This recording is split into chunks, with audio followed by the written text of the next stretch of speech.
நாடாளுமன்ற தேர்தல் நெருங்கி வரும் சூழலில் தேமுதிக எந்த கூட்டணியில் இடம்பெறும் என்பது குறித்த செய்தி இன்னும் இறுதி வடிவத்தை பெறவில்லை. இந்த நிலையில் திமுக கூட்டணியில் இருக்கும் சில கட்சிகளும் அதிமுக கூட்டணியில் விரைவில் இணைய வாய்ப்புள்ளதாக புதிய சர்ச்சையை கிளப்பியுள்ளார் அமைச்சர் ஜெயக்குமார்.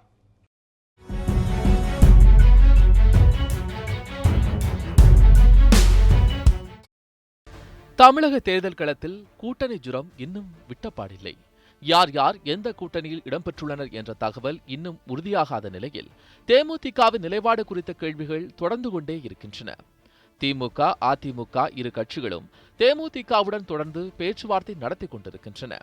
தொகுதி பங்கீடு தொடர்பான பேச்சுவார்த்தைகளால் கூட்டணியை இறுதி செய்வதில் சிக்கல் ஏற்பட்டுள்ளதாக கூறப்படுகிறது. இந்நிலையில் பொதுக்கூட்டம் ஒன்றில் பேசிய தமிழக அமைச்சர் ராஜேந்திர பாலாஜி, சிறுவர்களை கொண்டு அதிமுகவை விமர்சித்தால் சும்மா இருக்க முடியாது என தேமுதிகவை சாட கூட்டணி பேச்சுவார்த்தையில் தொய்வு ஏற்பட்டு விட்டதோ என கேள்வி எழுந்தது. ஆனால் அப்படி எந்த சூழலும் இல்லை என்றும் அமைச்சர் ராஜேந்திர பாலாஜி விமர்சனத்தால் தேமுதிகவுடனான பேச்சு தடைபடாது என்றும் குறிப்பிட்டுள்ளார் அமைச்சர் ஜெயக்குமார். அதிமுக கூட்டணியில் தேமுதிக இணைந்துவிடக் கூடாது என பலர் ஆர்வம் காட்டுவதாகவும் அவர் தெரிவித்துள்ளார். அதேபோன்று திமுக கூட்டணியில் இருக்கும் சில கட்சிகளும் அதிமுக கூட்டணியில் விரைவில் இணைய வாய்ப்புள்ளதாகவும் அவர் சூசகமாக தெரிவித்தார். திமுக கூட்டணியிலிருந்து கூட சில பேர் வரலாம், பேசிட்டு தான் இருக்கிறாங்க. அதனால் சொல்ல முடியுமா? நான் திமுக கூட்டணியில் சில பேர் இருக்கிறாங்க, பேசிட்டு தான் இருக்கிறாங்க. அவங்களும் அதெல்லாம் யாரும் சொல்ல முடியுமா? நான் அது ரகசியம். அதெல்லாம் வந்து ஸ்ட்ரிக்ட்லி கான்ஃபிடென்ஷியல்.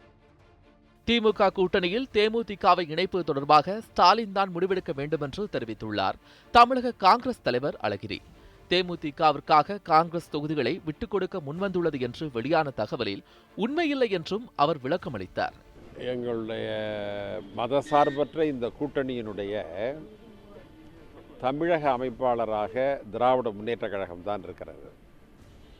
ஒரு கட்சியை கூட்டணியில் சேர்ப்பதை பற்றி அவர்கள்தான் அவர்கள்தான் பேச முடியும். எனவே அது சம்பந்தமாக திராவிட முன்னேற்ற கழக தலைவர் ஸ்டாலின் அவர்கள் முடிவெடுப்பார்கள். இதனிடையே திமுக, அதிமுகவை விடுத்து மற்ற கட்சிகளுடன் கூட்டணி வைப்பது பற்றியும் தேமுதிக ஆலோசித்து வருவதாக கூறப்படுகிறது. மக்கள் நீதி மையத்துடனும் தேமுதிக கூட்டணி பேச்சுவார்த்தை நடத்தி வருவதாக தகவல் வெளியான நிலையில் அதனை மறுத்துள்ளார் கமலஹாசன். தேமுதிகவுடன் கூட்டணி அமைக்கப்படுமா என்ற கேள்விக்கு இது குறித்து தேமுதிக தான் பதிலளிக்க வேண்டும் என்று தெரிவித்துள்ளார். இல்லை, பேச வாய்ப்பு இருந்தால் பேசுவோம். அது இருக்கும். இப்போ சில பேர் வந்து அணுகி இருக்கிறார்கள், பேசிக்கொண்டிருக்கிறோம். அது பேச்சு முடியும் தருவாயிலேயே உங்களுக்கு சொல்ல ஆரம்பித்துள்ளோம். தேமுதிகவின் நிலை இப்படி இருக்க, மறுபுறம் தோழமை கட்சிகளுடன் கூட்டணி பேச்சுவார்த்தையை தீவிரப்படுத்தியுள்ளது திமுக.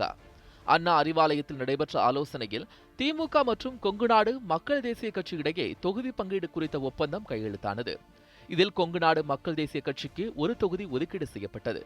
இது தொடர்பாக செய்தியாளர்களை சந்தித்த அக்கட்சியினுடைய பொதுச் செயலாளர் ஈஸ்வரன், உதயசூரியன் சின்னத்தில் தங்கள் கட்சி போட்டியிட உள்ளதாக தெரிவித்தார்.